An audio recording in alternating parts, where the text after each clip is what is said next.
وارزقنا الإخلاص في القول والعمل كاملا وعلما نافعا لا ينسى وتوفيقا دائما وصحة ويقينا وعافية. اللهم افتح لنا كل خير، اللهم اكفنا بحلالك عن حرامك وأغننا بفضلك عمن سواك. آمين يا رب العالمين. Alhamdulillah kaum muslimin rahimakumullah. Kita lanjutkan pengajian kitab Al-Jami' As-Shaghir karya Al-Hafidz As-Suyuti yang sudah wafat pada tahun 911 Hijriah rahimahullah ta'ala. Dan kita sudah sampai pada hadis 2921. Faqala al-muallifu rahimahullah ta'ala wa nafa'ana bihi wa bi'ulumihi fid dharain amin. Iyyakum, jauhilah oleh kalian wa na'iqas syaitan, jeritan-jeritan setan. Fa innahu, karena sesungguhnya mahma, apapun yakun minal ain, yang ada dari mata yaitu menangis, wal qalbi, dan hati yaitu sedih, fa minar rahmah, maka itu termasuk dari kasih sayang. Wa ma yakunu, dan apa yang ada minal lisan, dari lidah yaitu teriak-teriak, wal yadi, dan tangan yaitu menjambak-jambak, menampar-nampar, merobek-robek, faminas syaitan, maka itu adalah dari setan. Hadis ini derajatnya dhaif tetapi maknanya sahih. Hadis ini berbicara tentang larangan meratapi kematian orang. Jadi kalau ada yang mati jangan meratap. Boleh dua, menangis matanya boleh, sedih hatinya boleh. Yang tidak boleh dua, satu, lisannya teriak-teriak, meratap-ratap, nggak boleh. Yang kedua, tangannya beraksi, ya, jambak rambut, kemudian menampar pipi sendiri, kemudian merobek baju, seperti kebiasaan orang-orang Arab jahiliyah. Ini semuanya menunjukkan ketidakrelaannya terhadap takdir dari Allah Subhanahu wa Ta'ala. Allah Maha Baik, sehingga semua takdirnya pasti baik.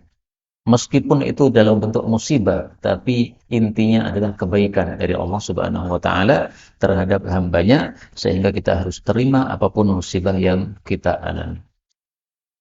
2922, iyyakum, jauhilah oleh kalian, wal julusa, duduk, fisyamsi, di bawah matahari. Fa innaha, karena sesungguhnya matahari itu tubli, merusakkan, athauba, baju, wa tuntinu, dan membuat busuk, ar-riha, bau atau angin, wa tulhiru, dan memunculkan ad-da'a, penyakit, ad-dafina, yang tersimpan di dalam tubuh kita. Hadis derajatnya dhaif, bahkan kata Syekh Albani ini hadis palsu. Hadis ini melarang duduk di bawah terik matahari. Tapi karena hadisnya palsu, tidak bisa dijadikan sebagai pedoman. Karena itu masalah ini tanyakan kepada para dokter saja.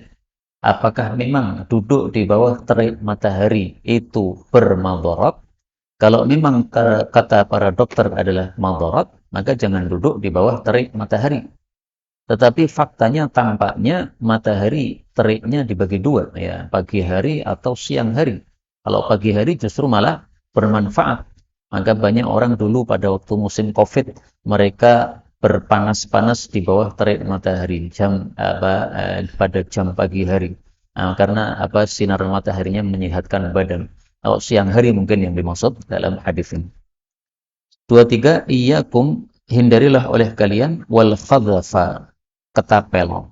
Fa innaha, karena ketapel itu taksirus sinna, hanya memecahkan gigi saja. Wa tafqa'ul 'aina, dan hanya melepaskan mata saja. Wala tungki, dan tidak bisa melukai al-aduwa, musuh, maksudnya melukai dengan luka yang serius. Hadis ini disahihkan oleh Al-Albani. Hadis ini melarang kita menggunakan ketapel untuk berperang. Kenapa? Karena ketapel untuk berperang maupun untuk berburu itu tidak bisa menghasilkan sesuatu yang dituju. Kita berburu tujuannya apa? Mendapat buruan, tapi ternyata nggak menghasilkan buruan. Karena buruannya ketika terkena giginya, itu giginya pecah tapi masih bisa lari. Nah, karena itu maksud hadis ini adalah kalau melakukan sesuatu, lakukanlah yang betul-betul ada manfaatnya, bisa menghasilkan tujuan yang dituju. Adapun yang tidak menghasilkan tujuan yang dituju hanyalah memadarati kepada binatang-binatang, sehingga binatang-binatang yang kita berburu dengannya itu rusak giginya, matanya coplok gara-gara kita ketapel, tapi dia masih bisa hidup, masih bisa lari. Nah, ini memadarati binatang-binatang tersebut. Makanya dilarang oleh Rasulullah sallallahu alaihi wasallam. 24. Iyyakum, hindarilah oleh kalian wazina, berzina. Fa inna fihi, karena di dalam zina arba'a khisalin, ada 4 perkara. Yang pertama, yudhibul baha'a, melenyapkan keindahan, anil wajhi, dari wajah. Dari wajahnya pelacur itu pasti tampak jelek. Yang kedua, wayaqta'ur rizqa, dan memutus rizki. Maksudnya, membikin rizkinya menjadi sedikit, mengurangi rizki. Yang ketiga, wayuskhitur rahman, membikin murka Allah yang maha rahman, yang maha kasih sayang. Yang keempat, wal khulud finniran, dan menyebabkan kekal di dalam neraka. Apakah betul zina menyebabkan kekal di neraka? Betul kalau dia melakukannya dengan menghalalkan zina tersebut. Karena menghalalkan sesuatu yang diharamkan oleh Allah menyebabkan seseorang jadi murtad. Adapun kalau berzina tetapi tidak sampai menghalalkan, menganggap halal zina, maka dia melakukan dosa besar, tidak kekal di neraka, tetapi bisa-bisa lama di dalam neraka dengan hukuman dari Allah Subhanahu wa taala. Hadis yang kita baca ini derajatnya dhaif, bahkan kata Syekh Albani palsu, tetapi bahwasanya zina itu adalah sesuatu yang sangat jelek, itu sudah diterima seluruh agama. Tidak ada satu agama pun, maupun kafir maupun Islam, semuanya sepakat bahwa zina itu jelek. Orang Muslim mengatakan zina jelek, orang Nasrani mengatakan zina jelek, orang Yahudi mengatakan zina jelek. Semua agama mengatakan zina jelek. Bahkan dalam Sahih Bukhari disebutkan ada kera-kera merajam seekor kera jantan yang berzina dengan kera betina. Seorang sahabat Nabi SAW, dia bercerita, saya pernah melihat kelompok kera itu merajam. Ternyata yang dirajam adalah kera juga. Kenapa? Kera cowok zina dengan kera cewek. Nah, saya nggak paham gimana apa zina dalam kera itu. Apakah di kera juga ada perkawinan yang sah sebagaimana pada manusia? Tapi hadisnya sahih, disebutkan dalam Sahih Bukhari kejadian seperti itu. Ya, bukan sabda Nabi, tapi perkataan seseorang yang meriwayatkan hal tersebut. Kemudian cukup zina itu sebagai keburukan adalah kalau kita lihat hukuman dari Allah Subhanahu wa taala. Hukumannya kan sangat ngeri kan? Orang berzina dihukum dengan cara dirajam, dilempari batu sampai mati. Ini pembunuhan yang sangat ngeri seperti ini. Allah kan Maha Kasih Sayang. Tapi sampai Allah menetapkan seperti itu, padahal Allah Maha Kasih Sayang, menunjukkan ini betapa jeleknya zina tersebut. Sehingga tidak pantas dihukum kecuali juga dengan hukuman yang sangat jelek seperti itu. 25. Iyyakum, hindarilah oleh kalian waddaina, berhutang. Fa innahu, karena hutang itu adalah hamun, kesusahan, billaili, di waktu malam, wa madhallatun, dan kerendahan, bin nahari, di waktu siang. Hadis ini dhaif, tetapi sesuai fakta bahwa hutang itu menyebabkan kita malam hari tidak bisa tidur, susah memikirkan bagaimana cara melunasi utangnya ini, bertumpuk-tumpuk, sudah jatuh tempo, nggak bisa melunasi. Kemudian siang harinya rendah maksudnya di hadapan orang yang menghutangi kepada kita. Pasti kalau ketemu pasti pangapunten, minta maaf nih. Nah, jadi rendah, munduk-munduk sama orang yang telah menghutangi kita, karena kita merasa bersalah terhadap orang tersebut, sudah jatuh tempo, hutang belum bisa terlunasi. Karena itu ringkasnya, hutang itu memang berbahaya, sehingga jangan berhutang kecuali terpaksa. Jangan berhutang kecuali terpaksa. Rasulullah berhutang terpaksa, karena untuk menghidupi anak istrinya, makan mereka, sehingga beliau gadaikan baju besinya untuk dapat sekarung gandum untuk kasih makan anak istrinya. Nah, ini kan terpaksa. Tapi kalau utang cuma supaya punya motor, utang supaya punya mobil, utang supaya punya laptop, ini tidak terlalu penting seperti ini. Apakah seseorang harus punya motor? Bukankah dia bisa ngontel kalau memang tidak punya motor? Bukankah ada bis? Mungkin juga ada yang gratisan. Ya, maka itu semuanya menunjukkan bahwa banyak perkara di dunia ini yang kita tidak wajib untuk memilikinya. Tapi sebagian orang merasa penting sehingga kemudian berhutang. Tidak usah hutang. Gelangan, ya. Baik, kita lanjutkan, nggak ada masalah. Yang penting suara saya masih terdengar nih. Hadis 26, iyyakum hindarilah oleh kalian wal kibra, sombong. Fa inna iblis, karena sesungguhnya iblis hamalahul kibr, menyebabkan beliau kesombongan itu ala alla yasjuda li Adam, menyebabkan dia tidak mau sujud kepada Nabi Adam alaihi salam. Wa iyyakum, dan hindarilah oleh kalian wal hirsa, rakus. Fa inna Adam, karena sesungguhnya Nabi Adam hamalahul hirs, menyebabkannya sifat rakus itu ala an akala minas syajarah, dia makan dari pohon yaitu yang dilarang oleh Allah. Wa iyyakum, dan hindarilah oleh kalian wal hasada, dengki. Fa inna bnai Adam, karena sesungguhnya dua putranya Nabi Adam, Qabil dan Habil. Innama qatala, sesungguhnya tiada lain membunuh, ahaduhuma, salah satu keduanya yaitu si Qabil, sahibahu, kepada temannya yaitu si Habil, hasadan, karena dengki. Fahuwa, maka dia kembali kepada tiga tadi. Satu, sombong. Dua, rakus.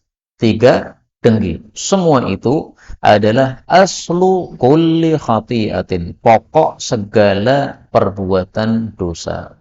Hadis ini memang dhaif, tetapi maknanya sahih, bahwa memang tiga dosa inilah dosa-dosa yang menyebabkan tiga perkara tersebut terjadi. Iblis diusir dari surga, padahal dia dulu ahli ibadah sebagaimana malaikat. Kenapa? Gara-gara satu saja, sombong. Sombongnya apa? Dia disuruh sujud kepada Nabi Adam, tidak mau. Dia mengatakan, ana khairum minna, saya lebih baik daripada Adam. Ngapain saya suruh sujud kepada Adam? Gak mau dia. Nah, sombong menyebabkan dia diusir oleh Allah dari surga. Karena itu sombong termasuk dosa besar, karena menyebabkan diusir dari surga. Yang kedua, rakus. Nabi Adam disuruh oleh Allah, ini pohon di dalam surga banyak, semuanya halal, satu saja yang tidak boleh. Nah, malah yang tidak boleh itulah yang dimakan oleh Nabi Adam alaihissalatu wassalam. Ya, Nabi Adam sebenarnya salahnya tidak begitu besar sih, karena Nabi Adam itu ditipu oleh iblis. Iblis bersumpah dengan nama Allah, demi Allah, saya ini pengen berbuat baik kepada engkau, maka saya kasih bocoran kepada engkau Adam, ini pohon nggak boleh dimakan, gara-gara siapa yang memakan akan kekal di surga. Nah, Nabi Adam pengennya kekal, sehingga akhirnya dia makan buah tadi. Nabi Adam kan nabi itu hatinya bersih. Calon nabi pun juga hatinya bersih. Sehingga tidak pernah memikirkan dalam benaknya ada orang bersumpah dengan nama Allah kok bohong. Nggak memikirkan. Orang-orang yang hatinya bersih biasanya gitu, Pak. Berada di masjid merasanya masjid itu aman. Padahal ternyata tidak juga. Saya pernah iktikaf di Bandung, saya bawa tas, kemudian orang-orang pengajian sudah pergi semua. Yang tersisa hanyalah orang-orang yang di masjid yang baca Quran, yang iktikaf. Sehingga hati saya merasa tenang. Ini orang-orang baik semua karena orang-orang iktikaf. Maka waktu itu sekitar jam 8, saya tinggal tas saya untuk kemudian saya mandi. Saya mandi nggak lama-lama, Pak. Paling 5 menit. 5 menit mandi selesai, balik ke masjid, tas sudah hilang. Nah, itu karena apa? Kita mengira semua orang yang di masjid itu baik, ternyata ada yang datang ke masjid dalam rangka untuk maling. Nah, Nabi Adam juga begitu, mengira tidak mungkin orang bersumpah dengan nama Allah kok bohong. Ternyata dibohongi oleh iblis. Nah, maka jangan rakus menyebabkan kita jadi melakukan kesalahan. Kemudian yang ketiga, jangan dengki, karena Qabil disuruh menikahi seorang wanita yang tidak cantik, Habil disuruh menikahi wanita yang cantik, Qabil tidak terima, akhirnya bunuh saudaranya. Maka dengki dan sombong ini adalah dua dosa yang pertama dilakukan di dalam surga. Yang pertama dilakukan di dalam surga dan di dunia. Yang di dalam surga, pertama dosa adalah sombong. Yang di dunia, pertama dosa adalah dengki. Hadis berikutnya 27. Iyyakum, hindarilah oleh kalian wattama', tamak atau rakus terhadap harta milik orang lain. Fa innahu, karena sesungguhnya tamak itu huwal faqrul hadir, itu adalah fakir yang hadir, fakir yang senantiasa ada. Wa iyyakum, hindarilah oleh kalian wa ma yu'tadzaru minhu, semua perkara yang perlu minta maaf darinya. Hadis ini dhaif tetapi maknanya sahih. Bahwasanya kita dilarang tamak karena tamak itu sama dengan rakus tadi, dan rakus itu menyebabkan orang menjadi melakukan sesuatu yang semestinya tidak dilakukan. Dan yang kedua, kita dilarang untuk melakukan sesuatu perkara yang akhirnya nanti kita harus minta maaf. Marah-marah akhirnya kemudian mukul orang. Marah silakan marah, tapi jangan mukul orang. Apa yang bikin marah apa? Nah, kenapa engkau pukul orang tersebut? Oh, dia menghina saya. Ya, menghina, balasnya menghina. Jangan memukul. Menghina dibalas memukul. Akhirnya dia copot giginya. Harus minta maaf kita. Nah, maka segala sesuatu yang menyebabkan nanti perlu minta maaf, disuruh untuk kita menghindarinya. 28. Iyyakum, hindarilah oleh kalian wal kibra, sombong. Fa innal kibra, karena sesungguhnya sombong, yakunu fir rajul, ada pada seseorang, wa inna alaihi, padahal dia memakai al-aba'ah, baju luar. Hadis riwayat Tabarani, dhaif. Aba'ah, baju luar, ini maksud hadis ini adalah dia orangnya miskin. Tapi meskipun miskin, sombong. Artinya sombong itu bisa menjangkiti siapapun juga. Aba'ah itu biasanya baju luar yang tidak pakai lengan. Nah, orang miskin kadang-kadang cuma punya baju luar saja. Baju dalamnya nggak ada. Biasanya kan orang Arab pakainya gitu ya. Baju dalam yang ada lengannya begini, kemudian didobeli dengan baju luar yang tanpa lengan. Nah, dia saking miskinnya, dia punyanya cuma aba'ah saja, baju luarnya saja. Sehingga lengannya sini nggak tertutupi. Tapi meskipun semiskin itu, dia masih bisa kadang-kadang terjangkiti sombong. Maka maksud hadis ini adalah, hindarilah sombong, karena sombong itu bisa menjangkiti siapapun juga. Bisa menjangkiti orang miskin. Mestinya orang miskin nggak perlu sombong. Apa yang disombongkan?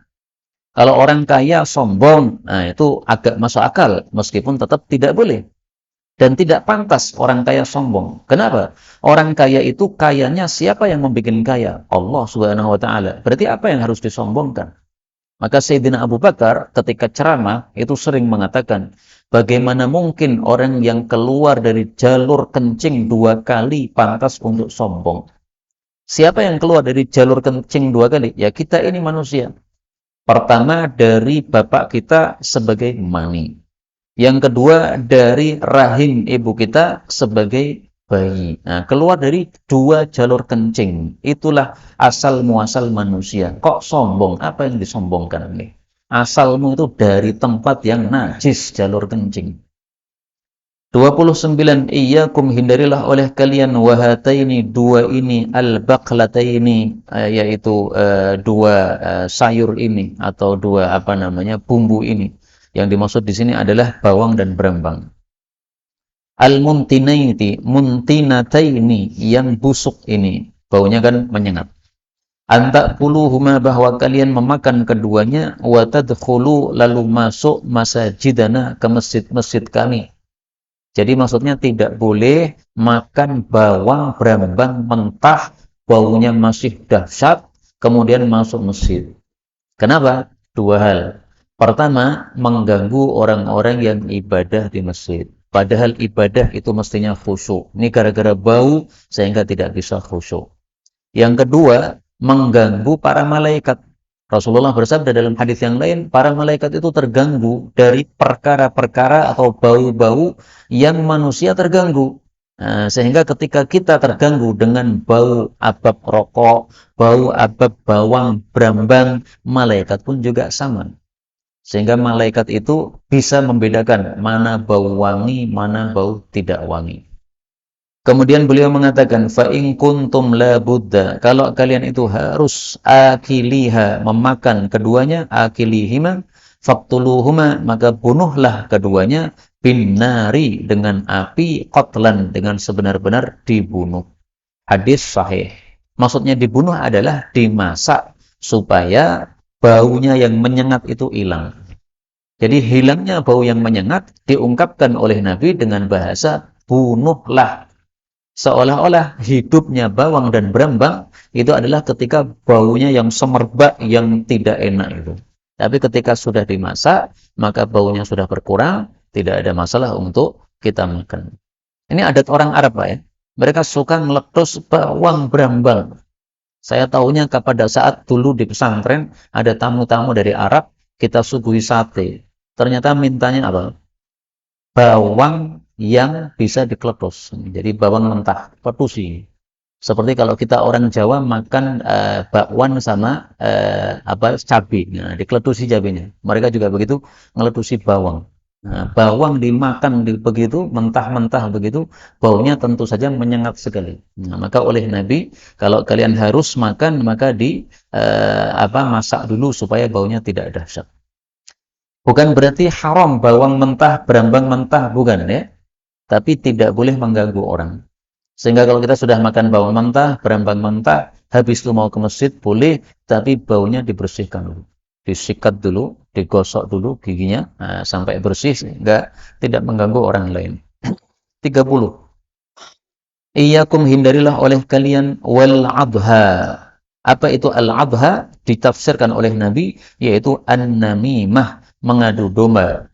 Al-qalah, yaitu ucapan yang banyak bainan nasi, di antara manusia, yang menyebabkan permusuhan di antara mereka.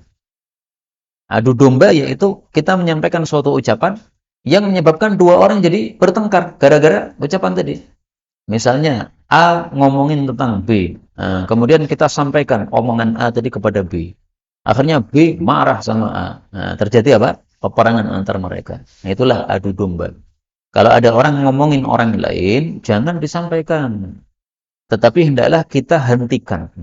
Kamu jangan ngomongin saudaramu. Itu saudaramu. Sesama muslim. Nggak usah diomongin jelek-jeleknya. Kalau ngomong yang baik-baiknya saja. Saya pernah semobil dengan seorang kiai. Kemudian salah satu orang yang di mobil ini ngomongin orang dengan menyebutkan jeleknya. Maka Pak Kiainya mengatakan, yang ngomongin orang jangan yang jelek-jeleknya. Jelek-jeleknya dipendam saja. Kenapa? Toh kita juga punya keburukan.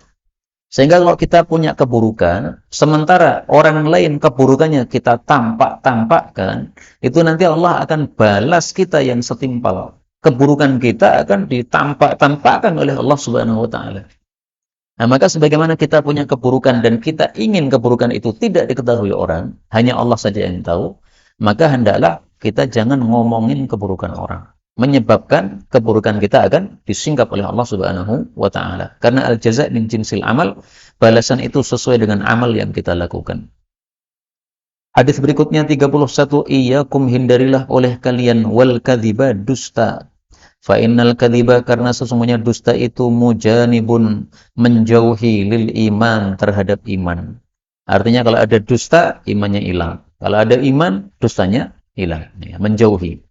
Hadis ini riwayat Ahmad, derajatnya memang dhaif sanadnya, tetapi maknanya sesuai dengan kalam Allah dalam Al-Qur'an. Apa kata Allah dalam Al-Qur'an?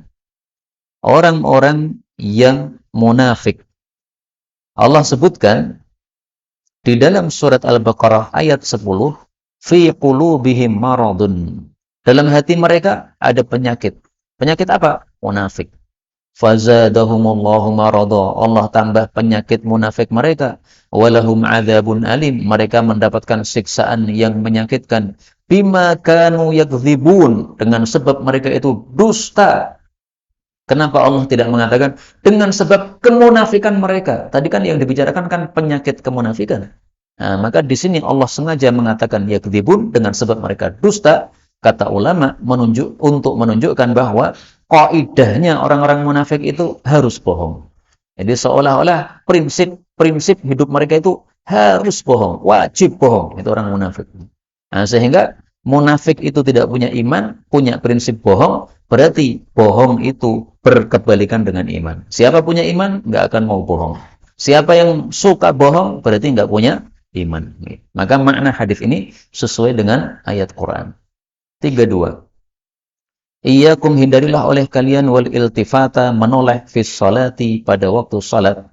Fa innaha, karena sesungguhnya menoleh pada waktu salat, halakatun, adalah kebinasaan. Hadis ini dhaif, tetapi maknanya dikuatkan dengan hadis yang lain.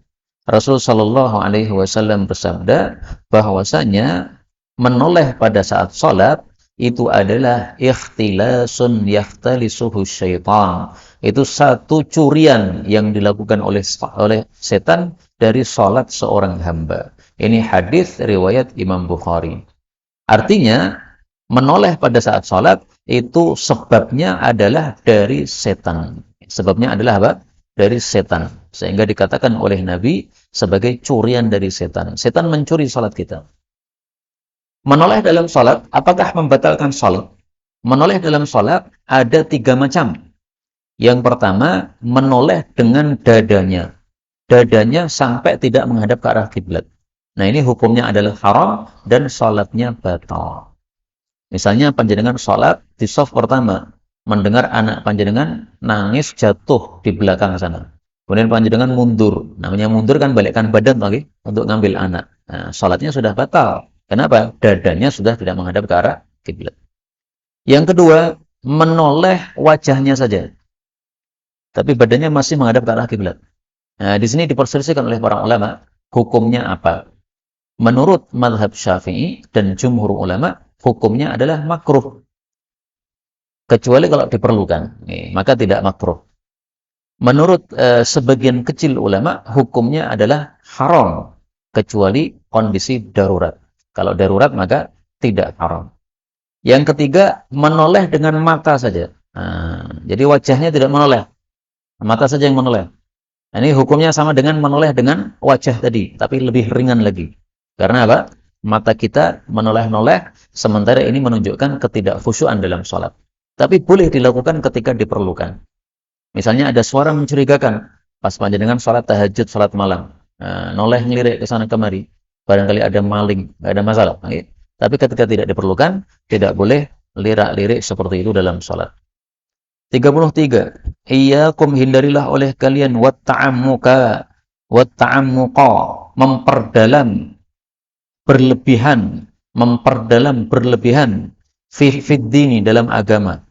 Fa innallaha, karena sesungguhnya Allah Ta'ala qad ja'alahu sahlan, telah menjadikan agama ini mudah. Fakhudhu minhu, maka ambillah dari agama ma tutiqun, apa yang kalian mampu. Fa innallaha, karena sesungguhnya Allah yuhibbu, menyukai madama, apa yang kontinu, min amalin saleh, dari amal saleh. Wa in kana yasiran, meskipun hanya ringan amal tersebut, tidak banyak amal tersebut.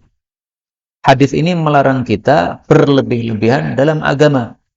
Contoh berlebih-lebihan dalam agama, seperti 3 orang sahabat Nabi yang datang ke rumah Nabi, kemudian tanya bagaimana ibadah Nabi.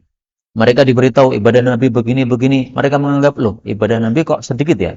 Kemudian mereka mengatakan, wah, Nabi itu kan sudah dijamin dosanya diampuni. Nah, kita kan belum. Maka kita harus lebih dahsyat daripada Nabi. Akhirnya satunya mengatakan, saya cerai istri saya, tidak punya istri saja, supaya fokus ibadah terus, sholat terus.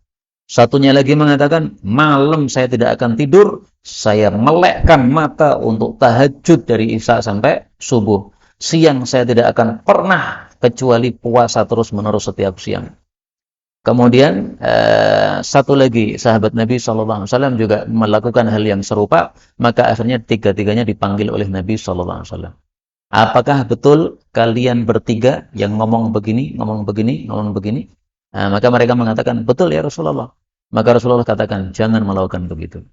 Kamu tidak pernah tidur malam hari. Ini zalim sama mata. Mata ini milik Allah, diberikan kepada kita, dipinjamkan kepada kita. Nggak boleh kita zalim kepada mata kita. Maka mata punya hak. Tidur ada waktunya. Malam hari tidur ya tidur. Maka kalau malam hari tidak tidur sama sekali, untuk tahajud itu namanya ta'ammuk. Berlebih-lebihan fiddin dalam hal agama. Jadi agama itu sifatnya adalah sedang-sedang, tengah-tengah. Antara ifrat dengan tafrid. Ifrat itu adalah melampaui batas ke atas, tafrid itu adalah melampaui batas ke bawah. Dari Isya sampai subuh, belas tidak salat malam, itu tafrid namanya, melampaui batasnya ke bawah. Dari Isya sampai subuh, salat tahajud terus seperti sahabat tadi, itu namanya ifrat. Nah, yang sedang-sedang bagaimana? Ya ada salat tahajudnya, ya ada tidurnya. Tidurnya adalah untuk memenuhi hak mata kita, salat tahajudnya adalah untuk memenuhi hak rohani kita. Manusia ada jasmani, ada rohani. Rohaninya perlu makanan. Tahajud ini termasuk makanan untuk rohani kita. Maka kita niatkan malam ini ya, tahajud nanti malam. Meskipun akhirnya tidak bisa tahajud misalnya, kalau sudah diniatkan sudah dapat pahala. 34. Iya ya, hindarilah oleh saya wal fauraja dan furjah-furjah atau celah-celah, yakni fi salat, yang dimaksud oleh Nabi adalah di dalam salat jamaah. Hadis ini sahih. Maksud hadisnya adalah larangan yang dahsyat dari menimbulkan adanya celah di dalam salat jamaah. Jadi salat jamaah itu ada aturan khusus. Kalau kita salatnya berjamaah, maka harus menempel satu dengan yang lain. Apa yang menempel? Di masa Nabi yang menempel itu pundaknya menempel dengan sebelahnya, kakinya menempel dengan sebelahnya. Jadi atas sama bawah semuanya menempel. Maka jangan berdiri terlalu lebar. Karena kalau berdiri terlalu lebar, nanti yang menempel cuma kaki, pundaknya tidak menempel. Jangan berdiri terlalu kecil. Terutama yang badannya gede-gede, jangan berdirinya kecil. Kenapa? Karena nanti di sini pundaknya nempel, tapi kakinya tidak akan nempel, terlalu kecil. Kalau orang sebelahnya nempelin kakinya, akan lelah dia, karena dia harus begar begini. Maka berdiri yang sesuai dengan postur tubuh kita. Tubuhnya kecil, berdirinya sesuai tubuhnya. Tubuhnya besar, maka berdirinya sesuai dengan tubuhnya. Supaya apa? Tidak ada celah di dalam salat. Kata-kata iya ya, hindarilah oleh saya. Ini maksudnya hindarilah oleh kamu.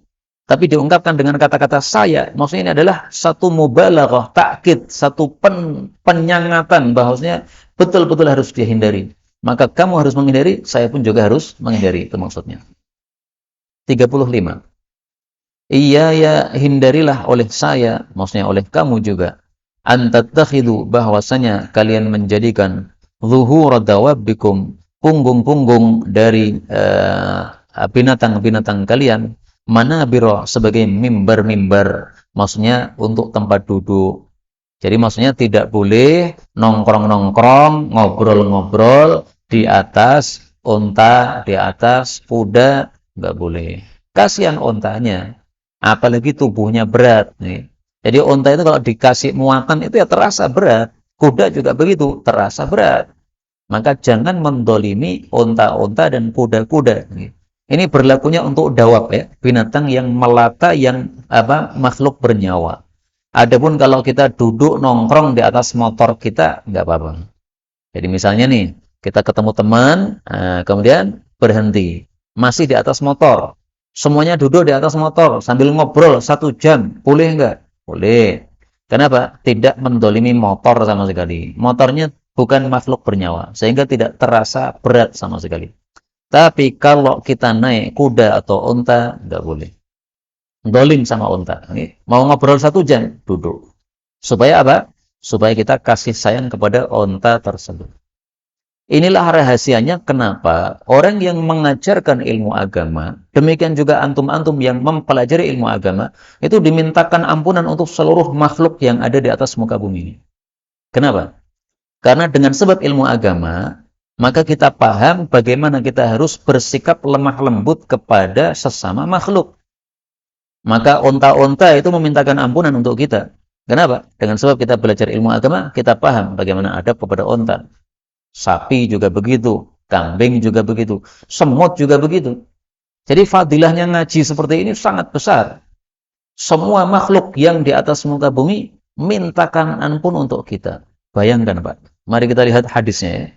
Karena ini penting saya tampilkan. La yastaghfiru lahu. Rasulullah sallallahu alaihi wasallam bersabda, Wa innal alim, dan sesungguhnya orang yang alim, yaitu yang mengajarkan ilmu agama, dalam hadis yang lain talibal ilm, yang menuntut ilmu agama, la yastaghfiru lahu man fis samawati wa man fil ardi, dimintakan ampun oleh seluruh makhluk yang ada di langit dan bumi, wal hitan fi jawfil ma, sampai ikan-ikan di tengah air pun mereka juga memintakan ampunan untuk kita. Masya Allah. Karena itu orang yang sudah ditakdirkan oleh Allah mengajarkan ilmu agama, jangan berhenti. Kenapa? Fadilahnya besar. Dan panjenengan jangan berhenti menghadiri majelis ilmu. Termasuk saya yang bicara ini. Jangan hanya maunya ngomong saja, tapi juga mau mendengarkan ilmu yang disampaikan oleh orang yang ilmunya lebih tinggi lagi. Karena manusia, siapapun dia, pasti akan bertemu dengan orang yang ilmunya lebih tinggi lagi. Nah, fadilahnya apa? Dimintakan ampunan untuk seluruh makhluk yang ada di atas muka bumi. Adapun rahasianya ini tadi, karena dengan sebab ilmu kita bisa kasih sayang kepada sesama makhluk. Kemudian Nabi mengatakan, fa innallaha ta'ala, karena sesungguhnya Allah Ta'ala, innama sakharaha, tiada lain menundukkan binatang-binatang itu, lakum, bagi kalian, lituballighakum, supaya kalian sampai, supaya binatang itu menyampaikan kalian, ila baladin, kepada satu kota, lam takunu balighi, yang kalian tidak akan bisa sampai kepadanya, illa bisyiqqil anfus, kecuali dengan jiwa yang sangat berat. Maksudnya adalah perjalanan jauh. Kalau kita harus jalan kaki, itu memberatkan jiwa kita. Nah, Allah ciptakan onta, Allah ciptakan kuda, supaya kita bisa sampai tanpa berat. Karena naik onta, naik kuda. Karena itu, jangan dizalimi onta dan kuda itu. Wa ja'ala lakumul arda, Allah menciptakan untuk kalian bumi ini. Fa'alaiha, maka di atas bumi ini, faqdu hajatikum, maka tunaikanlah hajat-hajat kalian. Atau fa'alaiha, maka di atas kendaraan-kendaraan itu, faqdu hajatikum, maka tunaikanlah hajat-hajat kalian. Ya, kita punya hajat pergi kemana? Nah, di atas kendaraan itu. Tapi kalau sudah selesai hajatnya, turun. Jadi jangan nongkrong-nongkrong, duduk-duduk di atas kendaraan. Boleh duduk di atas kendaraan sebagai mimbar kalau memang sangat diperlukan. Contohnya, pada waktu haji wada, Rasulullah itu naik di atas onta. Beliau ceramahnya di atas onta. Kok di atas onta? Katanya tidak boleh menjadikan onta sebagai mimbar. Nah, ini sangat diperlukan. Karena waktu itu berkumpul seluruh sahabat Nabi dari semua penjuru dunia. Mereka kumpul untuk memperhatikan bagaimana cara manasik Nabi SAW. Sehingga Nabi harus muncul di atas. Kalau beliau duduk di bawah begini, nggak kelihatan. Nah, maka beliau supaya tinggi, naik onta. Onta kan tinggi-tinggi. Nah, begitu beliau di atas onta, maka semua sahabat bisa melihat beliau. Dan kalau ada yang bertanya, maka mereka mudah cari Nabi. Nabi di mana? Nah, kelihatan tuh onta di atas. Nah, maka para ulama yang sekarang pada muncul, mereka pada waktu musim haji, kemudian membuka peluang tanya jawab fikih haji secara gratis 24 jam. Ini termasuk mengikuti sunnah Nabi tadi. Beliau berada di atas onta, supaya orang yang mau tanya, gampang cari beliau. Nah, para ulama pun juga membuka peluang tanya jawab fikih haji. Kalau ada yang perlu ditanyakan, maka 24 jam mereka buka telepon mereka. Masya Allah. Tidur pun teleponnya ditaruh di samping kepala mereka. Sehingga ada yang mau tanya masalah fikih haji, karena mendesak meskipun malam hari, diangkat teleponnya oleh beliau. Ada para ulama-ulama yang seperti itu. Hadis riwayat Abu Dawud, disahihkan oleh Al-Albani. 36. Ayyamut tasyrik, hari-hari tasyrik, adalah ayyamu aklin, hari makan, wa syurbin, dan minum, wa zikrillahi, dan berzikir kepada Allah Subhanahu wa Ta'ala. Hadis riwayat Muslim menunjukkan dua hal, bahwasanya hari tasyrik tidak boleh puasa karena ditetapkan sebagai hari makan minum. Maka dalam satu tahun ada 5 hari haram berpuasa. Idul Fitri, Idul Adha, dan 3 hari tasyrik. Kenapa 3 hari tasyrik juga haram berpuasa? Karena hari tasyrik termasuk hari raya.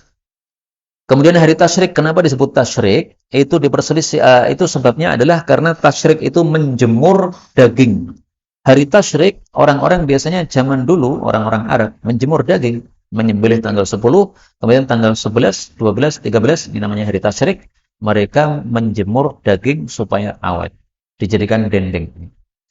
Para ulama berselisih pendapat, hari tasyrik berapa hari? Pendapat yang populer, 3 hari. Yaitu tanggal 11, 12, 13. Sebagian ulama mengatakan tanggal 10 termasuk hari tasyrik. Berarti hari tasyrik ada 4 hari. Tanggal 10 disebut hari tasyrik juga nggak apa-apa. Kenapa? Memang waktu itu orang-orang sudah menjemur daging. Jadi mereka menyembelihnya kan tanggal 10 kan? Nah, otomatis hari itu pun juga sudah menjemur daging.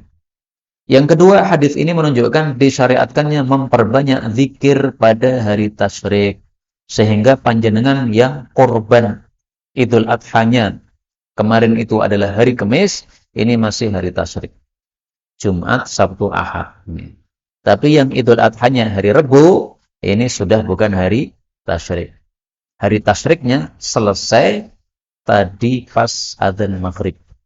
Karena kalau begitu sudah adzan maghrib itu sudah masuk tanggal berikutnya, tanggal 14. Jadi para ulama mengatakan bahwa hari itu dimulai dengan apa? Dengan malam. Bukan dengan pagi, bukan, tapi dengan malam. Dalilnya apa? Ada dalam Quran. Mari kita lihat bahwasanya hari itu dimulai dengan malam. Allah sebutkan pada surah Yasin, "Lasyamsu yanbaghi laha an tudrikal qamara walal lailu sabiqun nahar wa kullun fi falaki yasbahun." Nah, inilah dalil yang dijadikan dasar oleh para ulama bahwa malam itulah sebagai permulaan hari. 37. Ayyukum, siapapun dari kalian, khalafa, yang menggantikan al-kharij, orang yang keluar. Menggantikan apa? Fi ahlihi, terhadap keluarganya yang ditinggalkan, wa malihi, dan terhadap hartanya, harta misalnya ternak. Bi khairin, meninggalkan dengan baik, ya, menggantikan dengan baik. Kana lahu, dia mendapatkan mithlu nisfi ajril kharij, semisal separuh pahalanya orang yang keluar tadi. Keluar untuk apa? Ya untuk jihad dan sebagainya. Nah, sekarang nggak ada jihad, nggak ada perang maksud saya di Indonesia, berarti keluar haji misalnya. Tetangga kita atau kerabat kita ada yang pergi haji. Hajinya suami istri, meninggalkan anak-anak kan? Nah, kita sebagai kerabatnya atau sebagai tetangganya, kita yang merawat anak-anaknya. Itu namanya menggantikan orang yang keluar. Menggantikan sebagai posisi sebagai bapak atau ibunya. Kalau kita menggantikannya bi khairin, dengan baik, maka kita mendapatkan pahala orang haji tadi. Kalau ada orang haji, ini kesempatan bagi kita yang tidak haji, supaya dapat pahala haji bagaimana? Kita merelakan diri untuk menggantikan posisi dia, merawat atau mengurusi keluarganya yang ditinggal, tapi harus bi khairin, dengan baik. Kalau kita menggantikan tapi dengan khianat, menggantikan tapi malah ngambili hartanya, nah ini tidak dengan baik, ini nggak dapat pahala, malah dapat dosa. Kalau menggantikan dengan baik, maka dapat pahalanya separuh dari pahala orang yang keluar tadi, tanpa mengurangi, ya, tanpa mengurangi pahala dia. Jadi kalau dia dapat pahala misalnya 100 dari hajinya, kita dapat pahala 50. 38. Ayyuma, siapapun, imamin, imam, saha, yang lupa, fasalla bil qaum, lalu dia salat mengimami qaum, wa huwa junubun, dalam keadaan sedang junub, faqad madat, maka sungguh telah sah salatuhum, salat mereka para jamaah. Adapun dia tidak sah salatnya. Tsummal yaghtasil, lalu hendaklah dia mandi, huwa, tsummal yu'id, kemudian hendaklah dia mengulangi salatahu, salatnya. Wa in shalla bi ghairi wudu'in, kalau dia salat tanpa wudu, famithlu dzalik, maka semisal itu juga. Jadi kalau ada imam salat tapi dia lupa wudu, jamaahnya salatnya sudah sah, sehingga para jamaah tidak menanggung kesalahan imam. Imamnya selesai salam teringat, ya Allah, tadi saya belum wudu Pak. Tadi karena saya sudah kentut waktu berjalan dari rumah menuju ke masjid, tapi kemudian sampai masjid saya lupa, sehingga saya langsung ngimami sholat, padahal tadi sudah kentut. Nah, jamaah tidak usah susah. Kenapa? Kamu Pak Imam yang ngulangi sholatmu sendiri. Kami sudah sholat sah. Jadi seseorang tidak menanggung kesalahan orang lain, sama dengan seseorang tidak menanggung dosa orang lain. Imamnya yang salah, makmumnya tidak menanggung salahnya imam. berdasarkan hadis ini. Tapi saya jujur memang hadis ini derajatnya dhaif.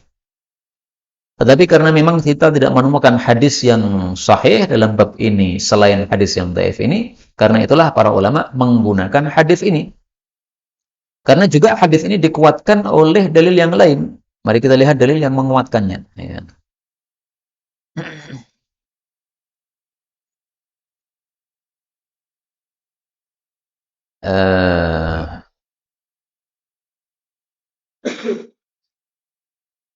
Rasul Shallallahu Alaihi Wasallam bersabda, "Yusalluna lakum."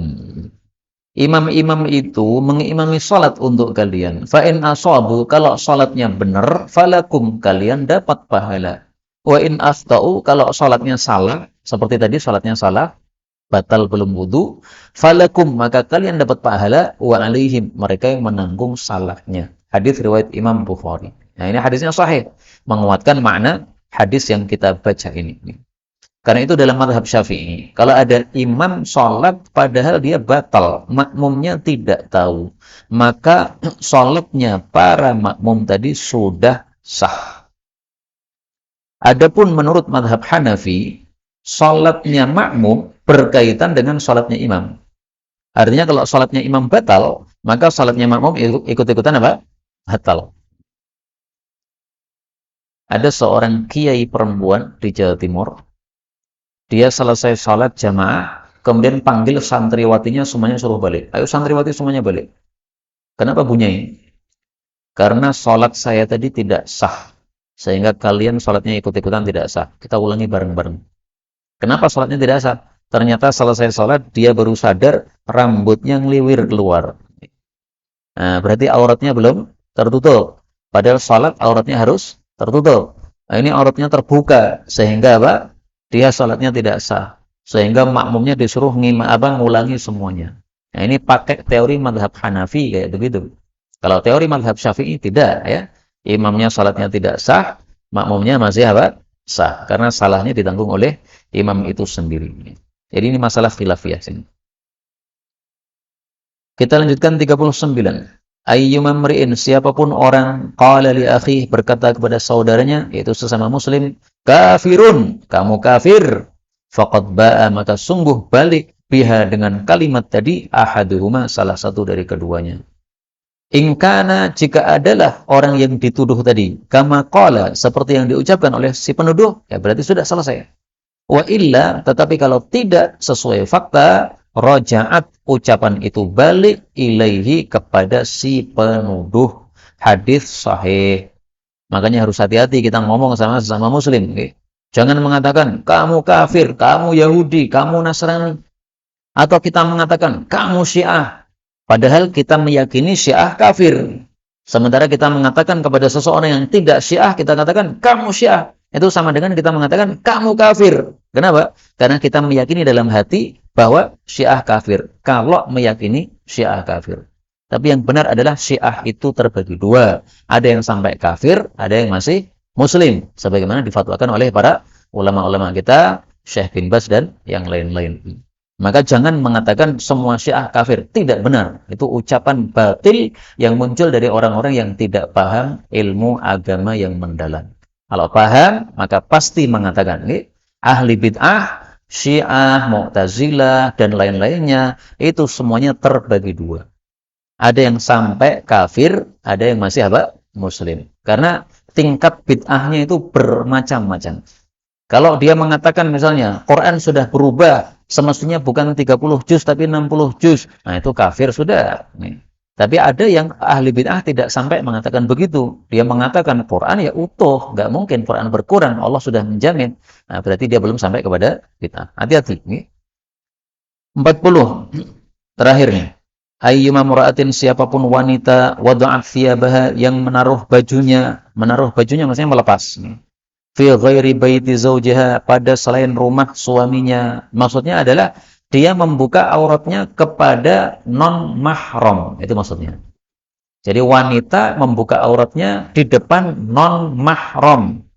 Dia tidak pakai kudung di depan non-mahram. Maka gimana? Faqad hatakat, maka sungguh dia telah merusak sitra ma bainaha, tutup antara dia wa bainallahi azza wa jalla, dengan Allah azza wa jalla. Ini termasuk hadis-hadis yang menunjukkan bahwa al-jaza min jinsil amal. Balasan disesuaikan oleh Allah sesuai dengan tingkahnya. Aurat harus ditutup. Kepala wanita ini termasuk aurat. Rambut wanita termasuk aurat. Maka wajib dijilbabi. Kalau ada wanita muslimah tidak pakai jilbab, di luar mahramnya, di hadapan selain mahramnya, berarti dia sudah merobek sitir atau penutup yang diberikan oleh Allah Subhanahu wa taala kepada dia. Maka Allah tidak akan menutupi aib-aibnya atau keburukannya, tapi akan diumbar oleh Allah Subhanahu wa taala, dibiarkan begitu saja oleh Allah Subhanahu wa taala. Na'udzubillahi min syarri dzalik. Inilah kaum muslimin rahimakumullah yang dapat kita baca betul dari Allah. Kalaupun ada salahnya, fa astaghfirullahal azim li wa lakum. Walhamdulillahi rabbil alamin. Subhanakallahumma rabbana bihamdik asyhadu an la ilaha illa anta astaghfiruka wa atubu ilaik.